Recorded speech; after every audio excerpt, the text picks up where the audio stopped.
एक गांव में एक धोबी रहता था। उसके पास एक गधा था। गधा बहुत मेहनती था, इसलिए धोबी उसका बहुत ख्याल रखा करता था। धोबी के घर के पास ही एक संगीतकार का घर था। उसके घर से अक्सर गाने बजाने की आवाज़ें आया करती थी। गधा जब भी गाना सुनता तो सोचता कि काश वह भी गाना गा पाता।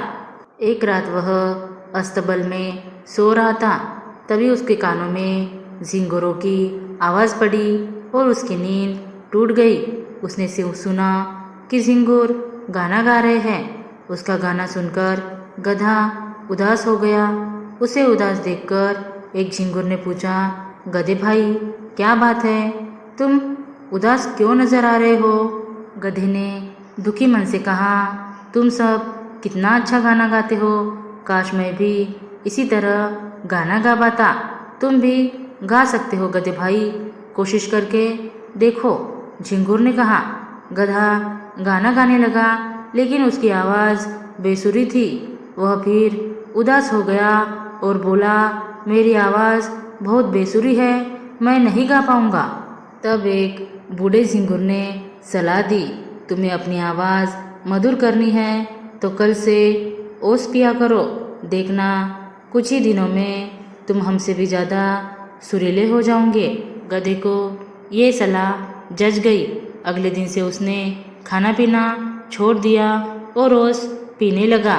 एक दो दिन तक तो धोबी का ध्यान इस तरफ नहीं गया कि गधा खा पी नहीं रहा है, लेकिन कुछ दिनों के बाद उसे गधे के अस्पताल में चारा जैसा का वैसा पड़ा मिलने लगा और गधा भी कमज़ोर दिखाई देने लगा। तो उसे चिंता हुई। उसे लगा कि गधा बीमार है, इसलिए खा पी नहीं रहा है। वह गधे को एक वैद्य के पास ले गया। वैद्य ने गधे के लिए दवाइयाँ दी। धोबी गधे को दवाइयाँ खिलाने लगा, लेकिन गधे पर कोई असर नहीं हुआ। उसने खाना पीना शुरू नहीं किया और वह दिन पर दिन और ज़्यादा दुबला पतला और कमज़ोर होने लगा। धोबी चिंता में पड़ गया कि आखिर उसके गधे को क्या हुआ। गधे का हाल एक मकड़ा देख रहा था। वह सारी स्थिति जानता था। एक दिन वह गधे के पास गया और बोला, गधे भाई, तुम क्यों ओस के भरोसे खाना पीना छोड़कर बैठे हो? इस तरह तुम सुरीले बनो या ना बनो, बीमार ज़रूर हो जाओगे। गधे ने उत्तर दिया, मैं झिंगुर की तरह सुरीला गाना गाना चाहता हूँ मकड़े भाई, इसलिए भूखे प्यासे रहकर ये परेशानी सह रहा हूँ। मकड़े ने उसे समझाते हुए कहा, गधे भाई, मेरी बात ध्यान से सुनो।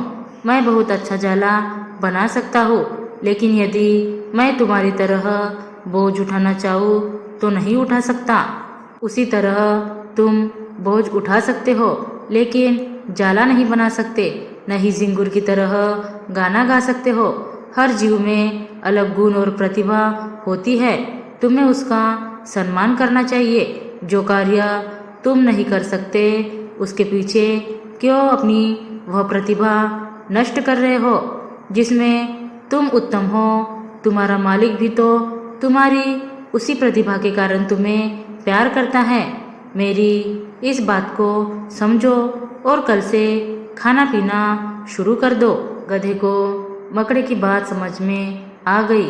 उसने अगले दिन से चारा खाना शुरू कर दिया। उसे खाता पीता देख धोबी ने सोचा कि वैद्य की दवा काम कर गई। वह खुश था कि उसका गधा ठीक हो गया। वह गधे के लिए और चारा ले आया और उसके पीठ पर हाथ फेर कर दुलार करने लगा।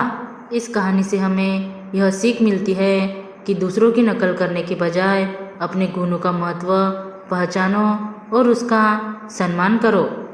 धन्यवाद दोस्तों। Thanks for watching. Like, share, subscribe.